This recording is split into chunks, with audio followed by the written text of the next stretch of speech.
Ça y est, vous êtes décidé, c'est le bon moment de démarrer son projet de système d'information achat. Bravo, c'est une bonne décision, c'est une bonne nouvelle. Mais maintenant, comment allez-vous vous y prendre? C'est un projet nouveau pour vous, vous n'avez jamais conduit ce type de projet de transformation. Et en plus, c'est pour vous, pour votre équipe, pour votre organisation achat. Alors, et c'est naturel, vous sentez monter comme une pression.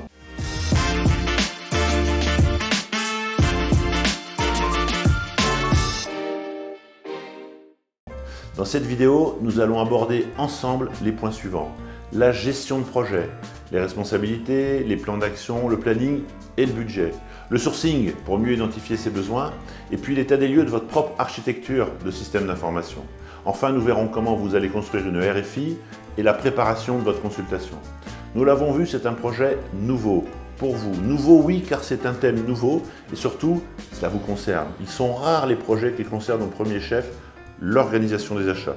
C'est donc à votre tour. C'est nouveau et pourtant c'est un projet, comme peut-être tant d'autres projets que vous avez menés et que vous avez conduits et que vous avez réussi. Vous savez donc quels sont les ingrédients pour réussir un projet. Eh bien, celui-ci ne va pas échapper à la règle.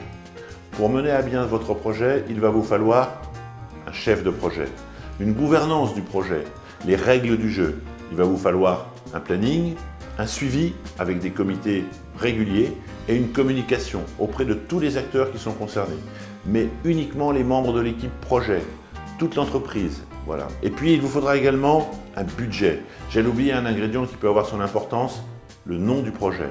Dans certains cas, et avec certaines cultures d'entreprise, cela peut être important de nommer votre projet. Alors soyez rigoureux dans le suivi et créatif pour trouver le nom de votre projet. Le sourcing. Le sourcing, c'est naturellement une activité achat que vous connaissez bien, même si souvent vous n'avez pas le temps de bien la pratiquer. Cela consiste à trouver des fournisseurs. On parle aussi de sourçage en français, mais les acheteurs parlent généralement de sourcing. Vous allez donc surveiller tout ce qui touche de près ou de loin au thème du système d'information achat ou du digital achat. Vous allez trouver beaucoup d'informations sur le web. Regardez aussi les articles, les revues professionnelles, les témoignages clients et bien sûr votre réseau. Interrogez autour de vous les acheteurs de votre réseau, vos connaissances. LinkedIn est aussi une piste intéressante pour nourrir vos recherches d'informations. Dans un premier temps, ne soyez pas trop exigeant ni fermé par rapport à vos besoins. Le temps viendra de trier. Maintenant, vous êtes en recherche. Alors cherchez, ramenez et commencez à classer. Regroupez par thème les solutions, applications, les logiciels, les autres plateformes que vous allez identifier. À la fin de cette phase de sourcing, vous allez disposer d'une première liste qui pourra encore s'affiner. Vous allez pouvoir maintenant commencer à échanger avec ces acteurs. Votre projet a démarré, vous l'avez structuré, vous l'avez organisé.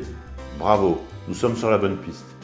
Puis vous avez commencé à regarder sans trop vous limiter ce qui existe sur le marché. C'est cette phase de sourcing. Il nous faut maintenant étudier votre dispositif digital.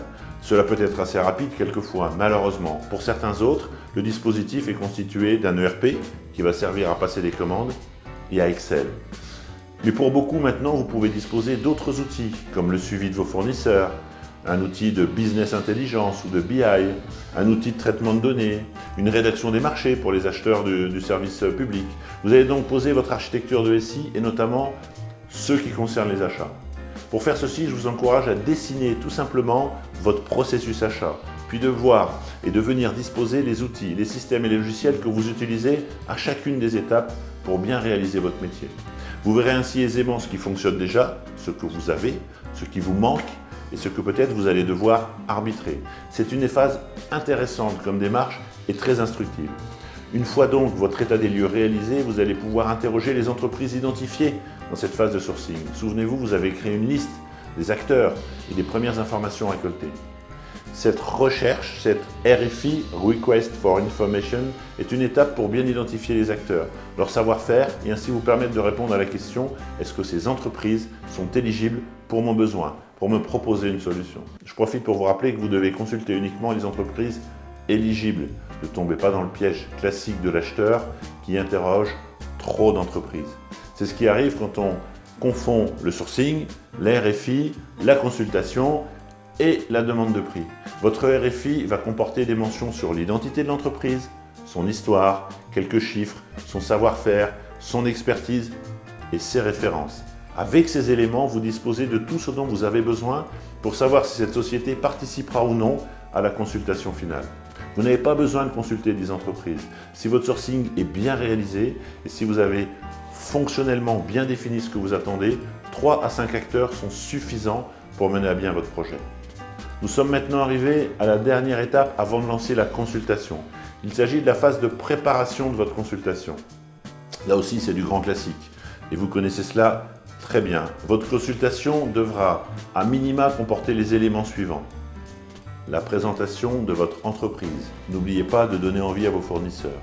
Vos fournisseurs sont très sollicités et vous devez capter leur attention dès la présentation de l'entreprise. Puis vous présenterez votre projet, les enjeux, pourquoi ce serait bien qu'ils s'y intéressent. Enfin, vous présenterez les principales attentes fonctionnelles de votre projet. Ne raisonnez pas en termes de solutions techniques, mais bien en finalité. Ce n'est pas ce que c'est, mais c'est ce à quoi cela sert. Vous donnez enfin les règles du jeu, le règlement de votre consultation, comment répondre, que fournir, comment obtenir des précisions, le processus de négociation et bien sûr les éléments de planning. Dans notre prochaine vidéo, je vais vous parler du marché des systèmes d'information achat et notamment de ses principaux acteurs.